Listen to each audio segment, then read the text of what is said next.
Hello, everyone, and welcome to Market Talks. I'm Ray, head of markets at Cointelegraph. Here on the show, we discuss the latest in what's shaping the markets with valuable insights from industry leaders, traders, and influencers. On this week's show of Market Talks, we have Alvin Xu, who is the co-founder and CEO at Maverick Protocol, a platform which is taking a new approach to building infrastructure and DeFi. Alvin has been in the crypto space since 2018, and prior to co-founding Maverick, he led products and ecosystems across MetaMask, Abra Wallet, BitTorrent, and the Tron Foundation.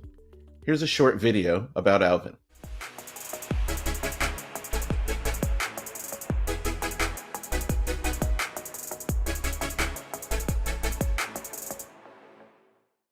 Hello, Alvin. How's it going? Doing well. Nice meeting you, Ray. I hear you're in Paris at the Ethereum conference. Yes, I am. Yes, I am. How's it going? What's the energy there? Any breaking announcements? What's the main kind of theme of it this year? Yeah, absolutely. Definitely a lot of building. A lot of the dev community and degen communities are here.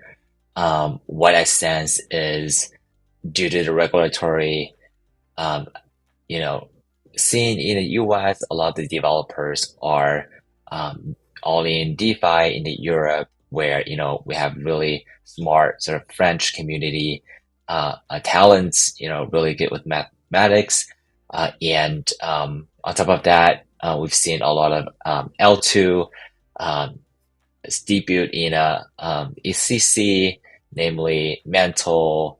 We've seen Linear, Starknet, Scroll, ZK Sync, and more. So it's definitely feeling a L2 summer to me in ETH Paris. That's funny that you call it an L2 summer. I wonder if we will see that, if we'll see that same sort of euphoria and energy kind of exhibited through the price action of each of those projects' tokens.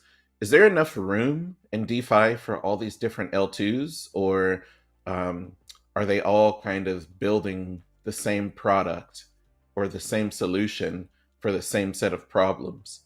Well, it's definitely getting very competitive now that you have even more like A16Z having their chain into the game.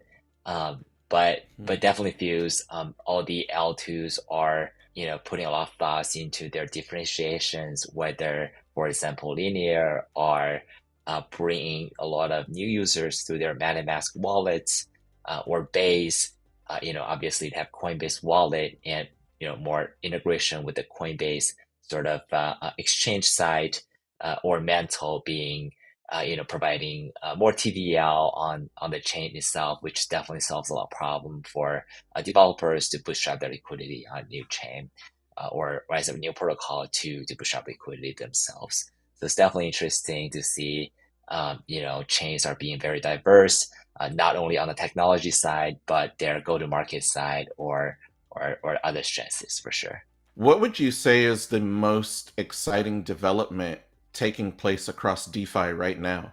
I'm personally a big fan of LSTs, liquidity staking token. People call it liquidity staking derivatives as well. Um, First of all, I think it's real yield. Real yield is always great in DeFi instead of sort of more of a Ponzinomics kind of yield. Um, Also, I feel LST scene they're bringing a lot of new money to the scene of DeFi, instead of protocol sort of competing on the existing TVL. So I'm always a big fan of new money coming in, and for example, Lido itself alone has more than 10 billion on-chain TVL, which is a lot, and a lot of them hasn't been tapped into in terms of being used for DeFi activities. They're just chilling on chain. So definitely feeling it's a great market to tap into, and it's still early for the game. Yeah, yeah. Something a lot of DeFi investors and crypto investors learned in the last two cycles is you need to know where the yield's coming from. There's that phrase, if you don't know where the yield comes from, you are the yield, right? So what is real yield? How is ETH liquid staking derivatives, those liquid staking derivative tokens from the different providers like Swell, Lido, I think Maverick's getting into the game. There's Rocket Pool. There's so many of them. Stakewise, the list goes on and on and on. And how is the kind of money and yield that people are spinning up out of LSDFi? How does that real yield differ from what we saw in the DeFi summer of the previous bull market?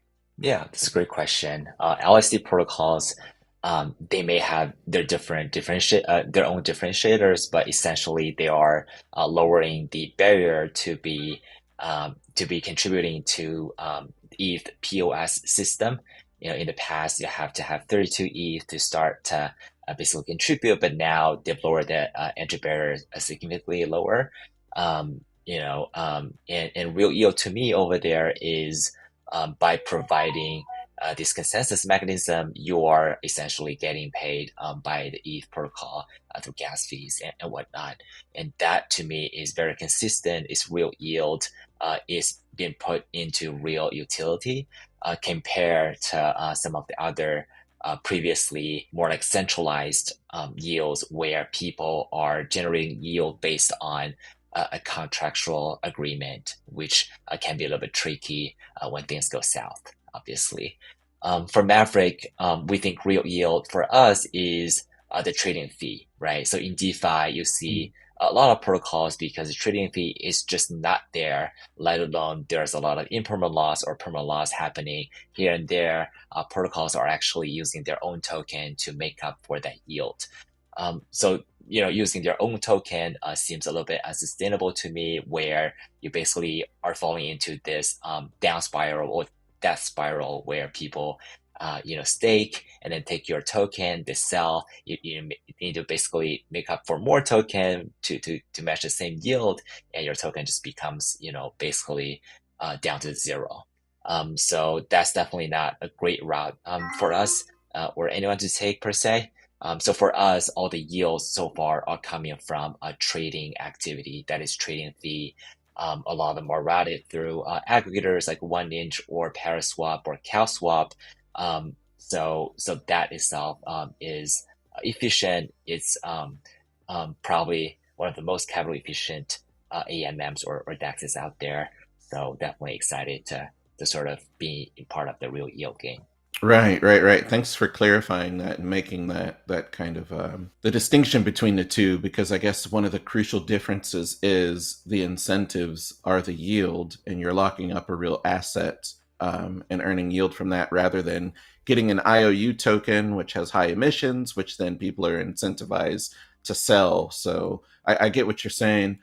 One thing that kind of has been in the back of my head this whole time, ever since Ethereum merged and we've seen all this money kind of flow into Ethereum staking and now LSDFi, is how is it different this time? So in previous DeFi market cycles, they ended with blowups, right? Because of misuse of leverage, hidden leverage, rehypothecation, the pressures that come with needing to continuously generate that high yield for investors. So how is it different this time? I understand that with staking, one gives over their Ethereum, they get an IOU token, then they can go into LSDFi and collateralize that to then borrow stablecoins to then perhaps loop that same strategy with Ethereum again or with other assets. So is this just a ticking time bomb that's waiting to explode, or to you, is it different this time? Well, levering up or rehabilitation is definitely dangerous in any market, and we've seen a pattern where people start to lever up, and the market start to heat up, and from there, they just keep levering up more and more, and eventually the market crashes. To me, I'm not a risk management expert, but I do think people now have a way more conservative appetite on the yield, right? You basically have this almost consensus where if the yield is higher than a certain number, it is dangerous. So now we've seen a lot of the, especially institutions or sophisticated funds, they're happy with the sort of real and consistent yield, even around 5%. to 10% on that level. So I do think that is healthy in this round of sort of DeFi, LST, summer, and definitely looking forward to see what's going to happen from there. Right. It seems like within DeFi, capital shift is an issue where money is like constantly rotating into different protocols and blockchains. Do you think that that's a good thing or a bad thing? Well, we're basically talking about mercenary capital or mercenary Yeah. TVL in this case. It's interesting. I still remember at the launch of Maverick Protocol, we didn't have a lot of TVL. We have probably around 15 mil TVL in total. There are routes for you to basically get mercenary capital, whether it's from users by emitting your token to jack up the yield, or from investors or institutions where you basically rent the TVL and promise a certain yield for that amount of TVL, whether for 6 months or a year. Those just sounds honestly very dangerous to us. There are certain ways for DeFi protocols, and it's been easier than ever to basically rent a certain TVL, like 20 mil, 50 mil, and promise a certain yield. But then what's going to happen when the term ends, let's say after 6 months, right? And all of a sudden 50 mil is out of the protocol. It's going to generate a lot of FUD, for other LPs. They thought, it's probably being hacked or rug pulled, which is just not great. So we ended up not renting any TVL at all from Maverick, and just keep it sort of organically grow, whether around the TGE area or airdrop expectations, for example. So to me, mercenary capital is not great. I'll be very straightforward, and I do think the mindset where having more TVL is the most important thing to a DeFi protocol is probably a sort of a old or like less practical mindset at the moment. Like for DeFi, for example, or DEX, for example, I think trading volume is really important. You have a lot of TVL, but no trading volume. That doesn't really mean much, to the functionality of the DEX at all. So if, we can some sort of ease out the idea that having more TVL means more successful, then I would say mercenary capital would be reduced significantly from there. Right, right. So, without considering mercenary capital or airdrop speculation, we know that protocols need to become sticky and retain users in order to scale and actually create products that are hard, right?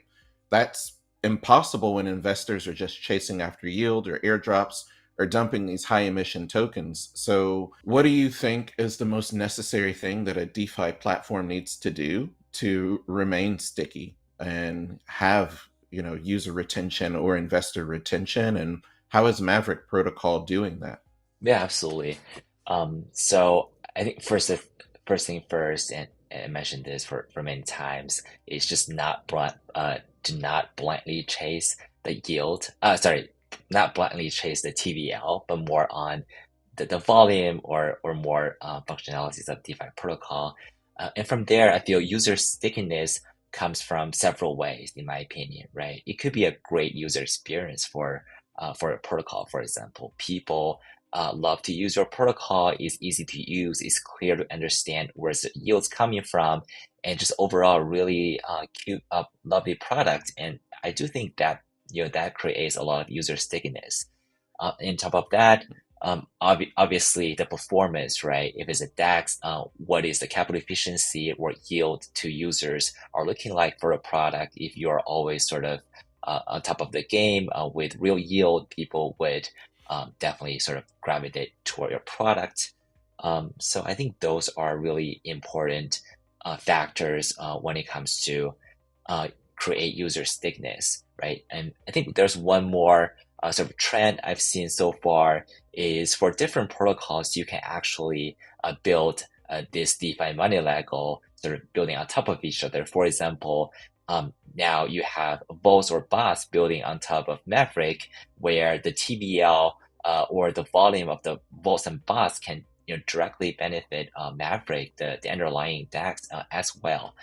That is something really interesting, a certain amount of TVL can benefit several protocols at the same time. And I do think that is sort of the future for DeFi as well, to build on top of each other and not to sort of build your individual isolated circle with more TVL and mercenary capital.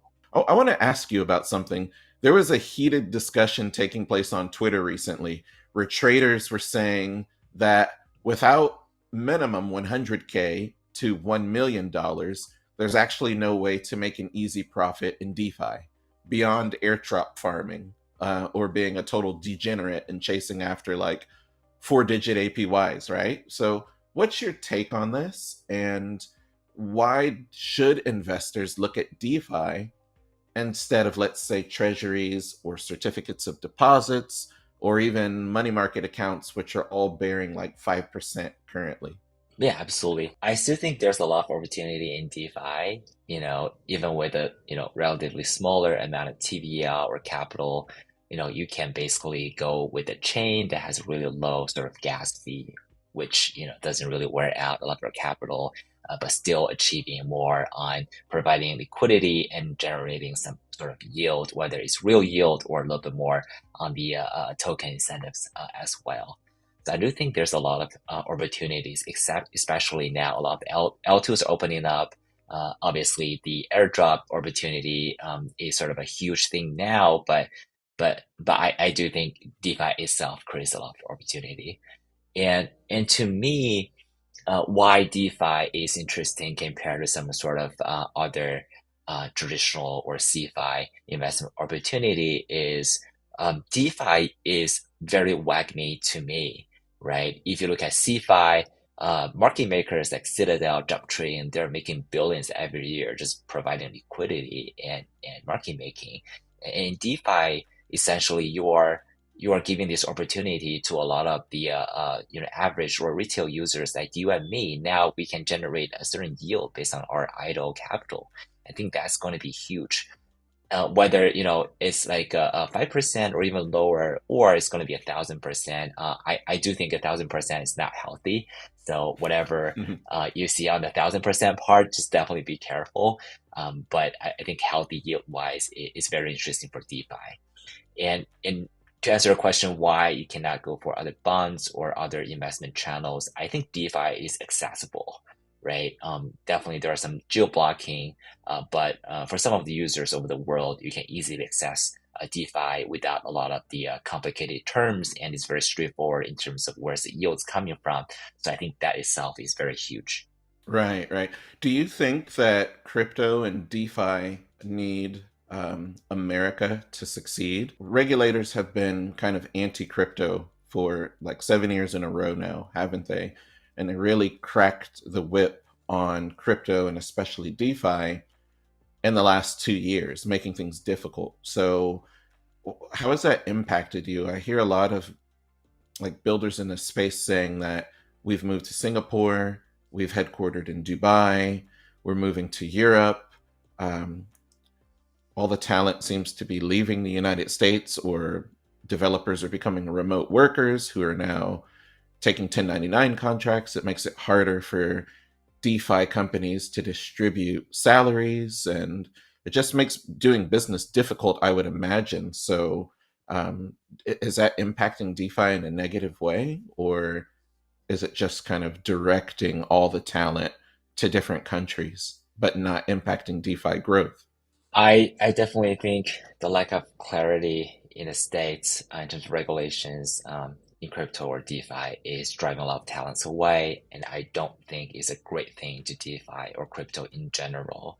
A lot of my friends are really great talent in the States, not only on the dev side, but also business development side or partnership or marketing side. You basically are ruling out people who are not engineers or devs in the US to not touch a DeFi or crypto at the moment. That's sort of my read.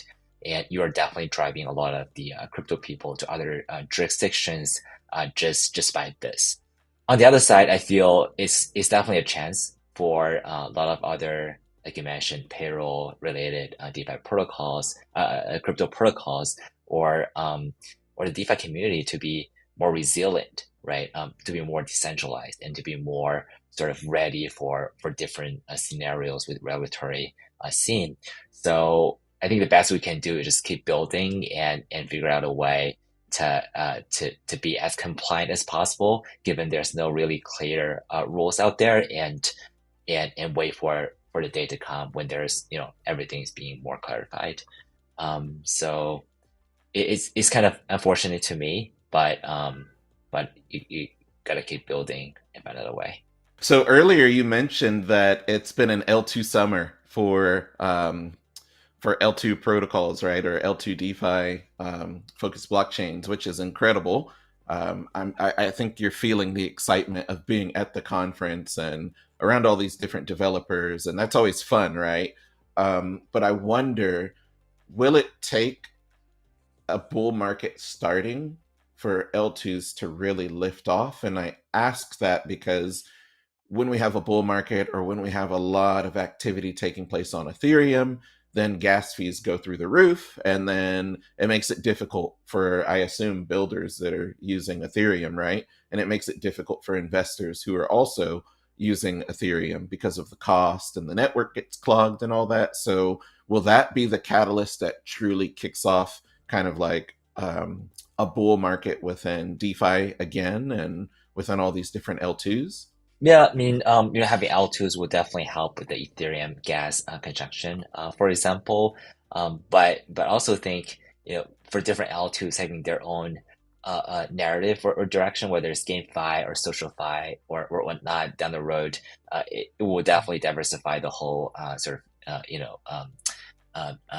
L2 or L1 ecosystem, and with a lower gas fee or more accessibility to onboard users, I do think that will contribute to the whole ecosystem from there. And I'm kind of happy to see L2s are launching at this moment where the market is still bearish, so they can test out different scenarios, keep building, get infrastructure there. So when the bull market is really there, they can really just start to shine and take some of the activities to L2 instead of Ethereum mainnet. Yeah, I'm looking forward to it. So, beyond being multi chain, what are three major things that set Maverick Protocol apart from other DeFi AMMs and DEXs in the sector? Yeah, for sure. I think multi-chain is great to have. For Maverick, we took the approach where we want to launch on Ethereum first, right? If we really think the EMM technology is advanced and next gen and can be capital efficient, provide more freedom to LPs, we want to make sure we're killing it on Ethereum L1. And turned out to be great. We're constantly top three to top five on Ethereum by volume at any given day, with the not so high Ethereum at the not so high TVL at the moment. And from there, we basically expanded to ZK Sync, where we think there will be a lot of retails to onboard on the ZK Sync side, where on Ethereum, we think a lot of the LPs or users or institutional users. So from there, um, you know, we think the number one priority is to build our ecosystem. If you think about L2s or L1s, by the meaning of ecosystem, you are basically having protocols to build on top of your chain, and for users basically to switch a network and to have a lower gas fee and to use your protocol on a certain chain. But for Maverick, we do think ecosystem comes a long way. It involves a lot of commitment for protocols to actually use the technology as the underlying the liquidity source and build on top of it. A good example would be perpetual future DEXs, leverage trading DEXs, and lending borrowing protocol, and some of the Vols and Boss money managers. So that is definitely the number one exciting sort of milestone we're working on, and from there expanding to multi-chain is only very natural to do. So except for that, I would say VE model is definitely exciting for us, where now you have protocols or funds participate in this game where you want to have more emission in MAV directed to your pool. So in this case, you want to accumulate more VE MAV, and we think that is going to kick kickstart a brand new ecosystem building on top of Maverick. For example, some of the meta protocols now are building on top of Maverick, accumulate VE-MAV for future sort of Maverick war. And we've seen around six or more now are building this feature on Maverick. So it's definitely very, very exciting to see this kind of community and money Lego in DeFi on Maverick. VE wars are always fun, whether it be like the Curve wars or now the Ethereum LSD VE wars, or just even like DeFi ecosystem specific VE wars. Those are always fun. What's your take on the crypto market so far in 2023? Is it meeting your expectations? Are you still disappointed at where we're at with this market, or are things going as you expected? I will say it's a little bit more than better than I expected. I thought it would be way worse and sort of like just counting on 2024, but it seems, it's a bit exciting here and there, with Bitcoin past 31,000 and ETH past 2,000 recently. So it's definitely interesting, and that definitely gives a lot of hope to dApps and different players in the ecosystem. Do you think we're in a bull market? Hard to say. Yeah, I still, kind of hope to see more institutions or traditional funds coming in to the market, whether through capital or investment or just partnership or collaboration. I think that will be a really good sign for sort of a start of a bull market. I mean, we've seen some interesting VCs are actively investing in the scene. So we recently closed a 9 million round, was led by Founders Fund by Peter Thiel. So they've been sort of outside of the crypto game for a crypto scene for a good 5 to 6 years, I believe, and now they're finally sort of committed to invest in building crypto in Web3, and I think that's definitely a great sign. It kind of reminds me of back in the days, A16Z coming to crypto, and you have Tiger, you have SoftBank, for example, and I do think that's a great start. Right. Do you think this time around, when it's easier for inflow to come back into crypto, or when VCs begin to, take deep interest in crypto again and throw around billions of dollars like they were doing in the previous cycle, do you think that there needs to be a change in the whole give us money now and we give you a whole bunch of tokens before anyone else first, and then once we launch, you can dump all these tokens, or you can make your vesting schedule public so that investors know that they're not going to get dumped on? That was kind of the whole process of the previous two bull markets. Do you think that needs to change? Is that a threat to growth and to organic growth in crypto and to price stability in crypto? Yeah. So to be honest, I do think it really depends on what the nature of the protocol is. So for some of the protocols, it doesn't really involve in a lot of the R&D, for example, or a lot of the lengthy work before launching. So for that, I think a fair launch makes a lot of sense, where what investors did for you is probably not that much, and in return, you probably shouldn't prioritize them that much. But for some of the sort of heavier operation or development protocols, it does require a lot of capital just to stay, researching and building, and that does, I think, make sense for them to involve in early investors in this case. So yeah. So in terms of TGE method or TGE style, I think there's definitely a lot of way to improve, and it's always exciting to see different people or different projects going for different TGE routes. All right. Fair. Well, that about wraps it up. So I really appreciate you coming on today. I think some of the key takeaway points that I got from you is that L2 summer is here, and that's really exciting. Fair launches are better than kind of like the weird cash and carry investments that VCs do, and that basically we should keep an eye on all these L2 protocols because they're doing amazing things behind the scenes. Yeah, and keep an eye on Maverick. Obviously, we're doing a lot of cool things down the road, and yeah, thanks for having me, Ray. If people want to hear more from you, your insights, your ideas, the information you're putting out about, your personal life and the project, where's the best place for them to find you? Yeah, for the project, best place definitely Twitter.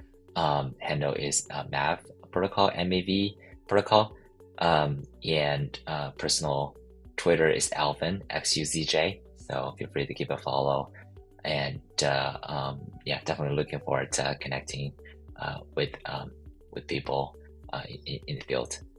Likewise, thanks for coming on. Of course, everything that Alvin talked about today and that we talked about here at Cointelegraph, it's not financial advice, so investors are advised to, do your own diligence and know that crypto, like any investment, is very volatile. You can have a total loss, so do your homework before making any investments. Thanks everyone for tuning in. You can find us here every Thursday at Market Talks around 12 to 2 p.m. Eastern. See you next Thursday.